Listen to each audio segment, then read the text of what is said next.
I've been experiencing a lot with just doing a lot of hard work.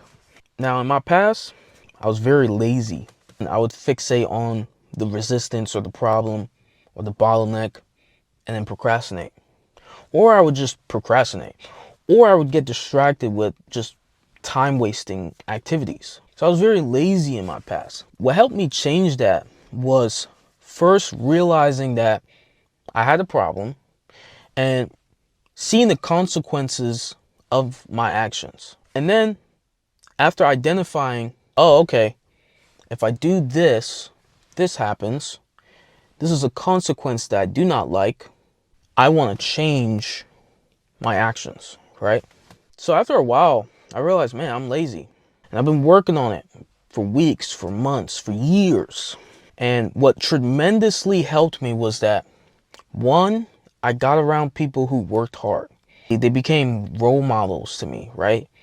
It was kind of funny when I got into this job. I worked with it was like a very small company, and the company, it was like a nuclear waste company. They hired out a team of contractors to build them some inventory management software, and I was part of that team.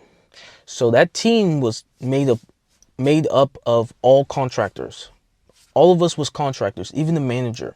And we got paid by the hour, and it was very heavy on performance, right?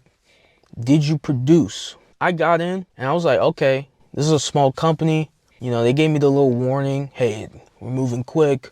I'm like, all right, cool. But I'm used to I'm a software developer. I'm used to companies moving slow, being lazy, right? So I go in, things moving quick. I'm like, crap, I gotta catch up. But what was funny was that coming from another company in the past, it was an airline company. Coming from that company, I won't name the company, but coming from that company, everything moved slow. And a lot of lazy people was in that company.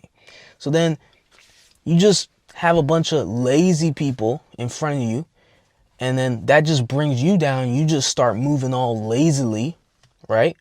But it was just a fresh of breath air, a breath, a fresh of breath air. Is that how it goes?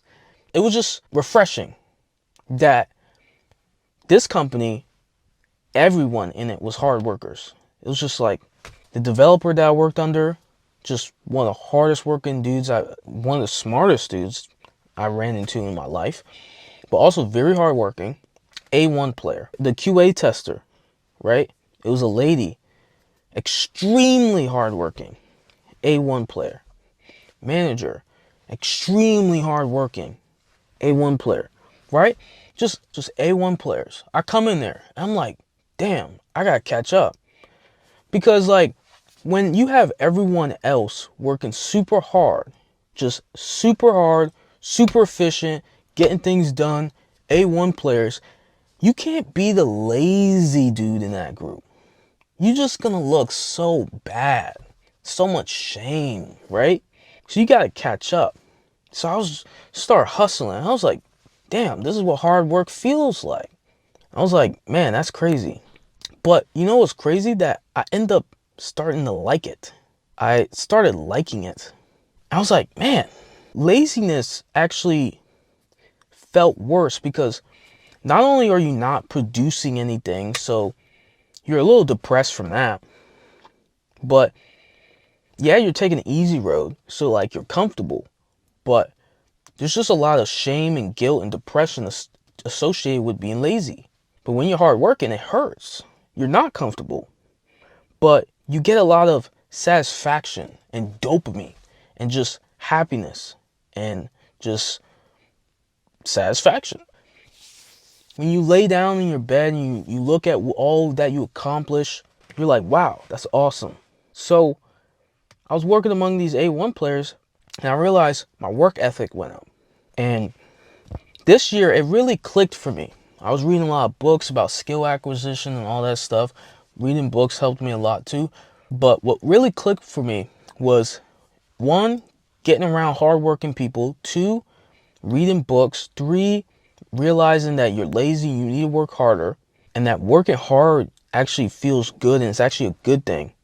And that being lazy is actually a horrible thing. You want to stay far away from it as humanly possible. And that comfort is your enemy and being uncomfortable is your friend. But this year has just been a real eye-opener on the more harder you work, the more suffering you endure, the more happiness and the better the outcome, right? So this year, I just been, especially in December, I just been trying to increase my work ethic like a madman. And going into 2024, I'm going to really try to push my limits when it comes to work ethic. I've been reading like David Goggins' books, and he brought up a good thing. A lot of us have a governor or a limiter. Anytime things get a little bit hard, we start trying to dial back the gas. We start trying to dial back the RPMs. You're like, oh, whoa, working a little too hard. It's getting a little painful. Let's dial that back.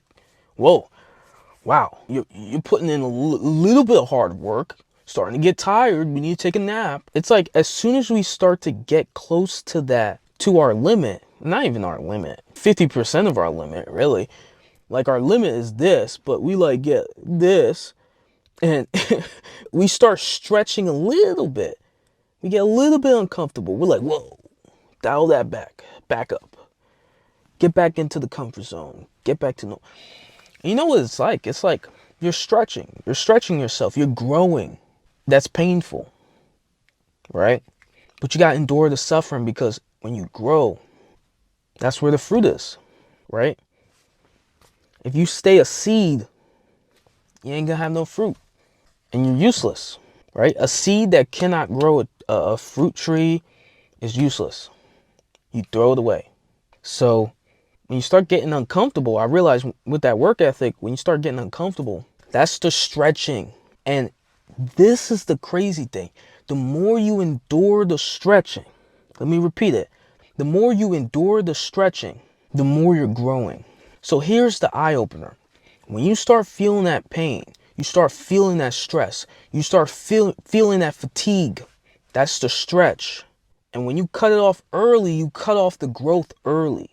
But when you endure, you're allowing the growth to continue. So let me give you an example. You might be working. It's 12 a.m. You're tired. You're hungry. And let me put this out here. What I realize is that when I'm working, I can't eat. Because when I eat, I get tired. When I get tired, I want to go to sleep. So, dang, dude, light just turned off on me. So, here's the thing. When you're working, let's say example, you're working. It's 12 a.m. You're tired. You're hungry. What do? That's that stretch. That's that discomfort. What do? Do you call it in? Do you throw in the towel? Do you be like, I'm getting a little uncomfortable. I'm getting a little tired. I'm a little hungry. I'm weak. Let me quit right now. Do you do that? Or do you say, this is the stretch. This is the growth. Let me sit in this a little bit. Let me endure this. Not even a little bit. Let me endure this a lot. 12 a.m., you keep working. 2 a.m., you keep working. 3 a.m., you keep working. And then you're like, all right, I got the work done. Now let me go to sleep. And when you hit that bed, you look back and you're like, man, look at what I did. Look at that mighty feat. Look at that accomplishment. If I phoned it in early, if I quit it early, I would have had the work think about this, that work that you finished in those 3 hours, you would have had to do that the next day. And guess what? Now you're late. When you did it that night, you're on time. But when you quit early, you become late. I've seen this repeatedly in my life.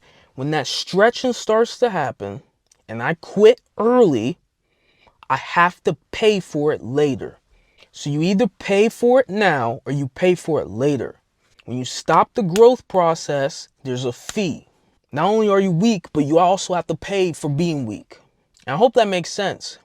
Now, I'm not encouraging sleep deprivation, okay? Get your sleep. But what I'm saying is this. When you start to get uncomfortable, a lot of us, we don't push ourselves. We say, it hurts. I'm weak. Let me quit. Instead of saying, oh, This is where I grow. This is the growth. The growth is starting. That 8 hours where I was working straight, that wasn't growth. That was basic. That was normal. That was the standard.